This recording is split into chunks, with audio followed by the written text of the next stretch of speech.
কোটি টাকার কাবিনে প্রেমিক এহসানকে বিয়ে করলেন নাইম শাবনাজের বড় কন্যা মাহদিয়া নাইম। হ্যাপি ওয়ার্স সম্প্রতি ঘরোয়া আয়োজনে সম্পন্ন হয়েছে তাদের বড় মেয়ে মাহদিয়া নাইমের বিয়ের আনুষ্ঠানিকতা। পরিবার সূত্রে জানা গিয়েছে, গত বছরের ২৪ ডিসেম্বর ঢাকার উত্তরার নিকটাত্মীয় ও পরিবারের সদস্যদের উপস্থিতিতে মাহদিয়া ও এহসানের বিয়ে সম্পন্ন হয়। বিয়েতে কাবিন ধরা হয় কোটি টাকা, যা নিয়ে সামাজিক যোগাযোগ মাধ্যমে তৈরি হয়েছে আলোচনা। মাহদিয়ার স্বামীর নাম এহসান মনসুর চৌধুরী। তিনি প্রয়াত প্রযোজক গাজী মাজহারুল আনোয়ারের ছেলে। জানা যায়, মাহদিয়া ও এহসানের মধ্যে আগে থেকে প্রেমের সম্পর্ক ছিল। দীর্ঘদিনের পরিচয় ও বোঝাপড়ার পরই পারিবারিক সম্মতিতে এ বিয়ের সিদ্ধান্ত নেন তারা। যদিও বিয়ের আয়োজন ছিল একেবারেই সাদামাটা, তবে কাবিনের অঙ্কটি স্বাভাবিকভাবেই সবার নজর কেড়েছে।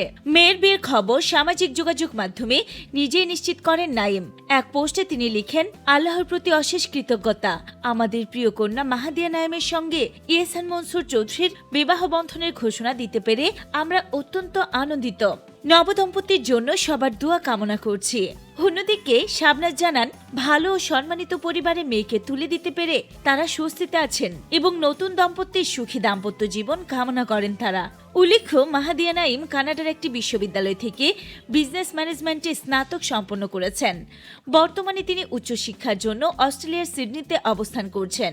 এহসান মনসুর চৌধুরীও সপরিবারে সিডনিতে বসবাস করেন। সেখানে যাওয়ার আগেই বিয়ের আনুষ্ঠানিকতা সম্পন্ন হয়। ৯০ দশকের জনপ্রিয় জুটি নাইম শাবনাজের কন্যার এই বিয়ের খবরে বিনোদন অঙ্গনের অনেকেই এই নবদম্পতিকে শুভেচ্ছা ও অভিনন্দন জানিয়েছেন। তো ভিউয়ার্স, আমাদের চ্যানেলের পক্ষ থেকে নাইম ও শাবনাজের কন্যা মাহদিয়া নাইমের নতুন জীবনের জন্য অনেক অনেক কংগ্রেচুলেশনস এবং ভালোবাসা।